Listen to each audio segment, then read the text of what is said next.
All right, let's just jump right in. For what, 25 years now, if you had an online business, you basically lived in Google's universe, right? You played by their rules, you obsessed over their rankings, your entire business could live or die based on one of their updates. Well, guess what?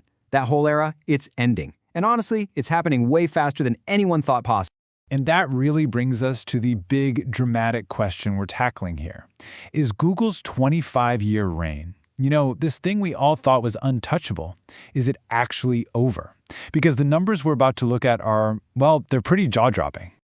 All right, first up, let's look at the data that's sending shockwaves through boardrooms everywhere. And just to be clear, this isn't some future prediction. This is happening right now. It's like we're watching the ground literally crumble underneath a giant. Okay, get this. For the first time since 2015, Google's global market share has slipped below 90%. Now, I know what you're thinking, that doesn't sound so bad, but you have to understand every single one of those percentage points is worth billions with a B in lost ad revenue. This isn't a caper cut, it's a massive bleeding wound for them. So where's all that market share going? Well, while Google's bleeding, its rivals are absolutely exploding. ChatGPT alone is now handling 2.5 billion prompts every single day. Just think about that number for a second. This isn't some tiny competitor nibbling at the edges anymore. This is a full-blown global shift in how we find information, and it's happening at warp speed. And this right here just shows you how fast this is all moving. A year ago, for every one person using AI search, there were 10 people on Google, a 10-to-1 ratio. Today, that's shrunk to less than 5-to-1. People are jumping ship from old-school search to AI answers way faster than anyone, and I mean anyone, predicted. But these aren't just numbers on a spreadsheet. This massive shift has very real consequences. We're seeing actual casualties. Real businesses, including some huge established names, are watching their traffic, their lifeblood, just vanish into thin air. I mean, just look at this. These are not small-time blogs we're talking about. These are household names. News publishers across the board, they've lost half of their Google traffic in just 2 years, 50%. And even the giants, Business Insider, CNN, they're seeing these brutal drops of 40 and 30%. The writing on the wall is pretty clear. If it's happening to them, it can happen to absolutely anyone. And here's the real kicker. Even if you manage to win the old game, you do all the right things, you get that coveted #1 spot, the prize just isn't what it used to be. Not even close. It used to be that ranking #1 would get you about a 28% click-through rate. But now, with Google's own AI summaries hogging the top of the page, that's plummeted to just 19%. The value of being #1 has been chopped by a third. Ouch. Okay, if you run an online business, you might want to sit down for this one. This might be the single most terrifying statistic of them all. 60%, 60, of all Google searches now end without a click. The search is over right there on the results page. And on mobile, it's even worse, over 77%. People ask their question, the AI gives them an answer, and they're gone. Your website? It never even entered the picture. So, things are looking pretty grim for Google, right? Everyone's got their pens out ready to write the obituary. But then, a plot twist. Something really unexpected started to happen in the data. It turns out the giant wasn't going down quite so easily. So, let's look at how this could play out. For a while, the story was pretty straightforward. A slow, steady decline for Google all the way through 2024 and into 2025. The fall of the empire, right? But then, look at the end of 2025. The slide stops. And not only does it stop, it actually starts to reverse.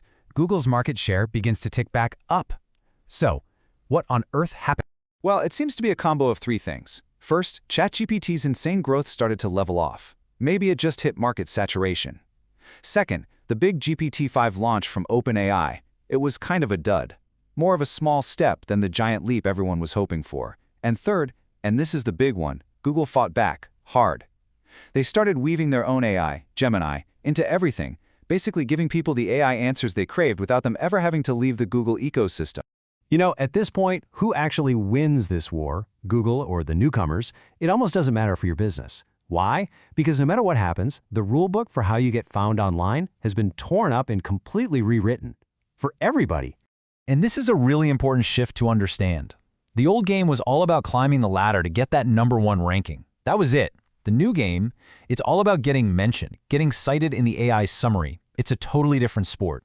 We're moving away from old tricks like keyword stuffing and focusing now on things like clarity, having really dense factual information, and structuring your content so an AI can easily digest it. And here's where it gets really, really interesting. Not all AIs are the same. They have their own favorite places to get information. Look at ChatGPT. It loves Wikipedia. Almost half its sources come from there. But then you've got a tool like Perplexity, and it's obsessed with Reddit. Almost half its sources come from there. What does this mean? It means these platforms that a lot of brands used to ignore, like Reddit, are suddenly mission critical if you want to be seen. Okay, so we get it. The game has changed. But what do we do about it? What's the playbook that's actually working in this new world? Let's break down exactly what the winners are doing right now. Well, lucky for us, some researchers at Princeton actually found a formula. They discovered that content could boost its chances of being cited by an AI by 40% if it did 3 specific things. 1. Cite your sources, especially authoritative ones like .edu or .gov sites. 2. Include direct quotes from actual named experts. And 3. Pack your content with specific, verifiable stats and data. The takeaway is simple. AIs ignore vague fluff and reward hard facts. Okay, so beyond that, what else? Well, a few big strategic shifts. First, you need to start writing these citation-ready paragraphs, just clean, direct answers to a single question. Second, you have to get active on those platforms AIs love, like Reddit and Quora. Third, create your own original research. If you're the only source for a piece of data, the AI has to cite you. And finally, there's the technical stuff, like using schema markup, which is basically just code that helps the AI understand your page better, makes their job easier. But you know, when you strip away all the tactics and the technical stuff, it really boils down to one big idea. Algorithms will always change. The one thing that can weather any storm is your brand. It's like the marketing guru Neil Patel said, brand building is the only real moat left. Getting the AIs to learn and trust your brand, that's the only true long-term defense you have. All right, but before we all panic about losing traffic, I want to completely reframe this whole conversation. Because while everyone's fixated on the quantity of traffic they're losing, they're completely missing the huge opportunity in the quality of the traffic they're getting. Check out this research from Adobe. For travel sites, visitors who come from an AI recommendation spend 80% more. 80%. And for retail sites, they're 23% less likely to just leave the site immediately.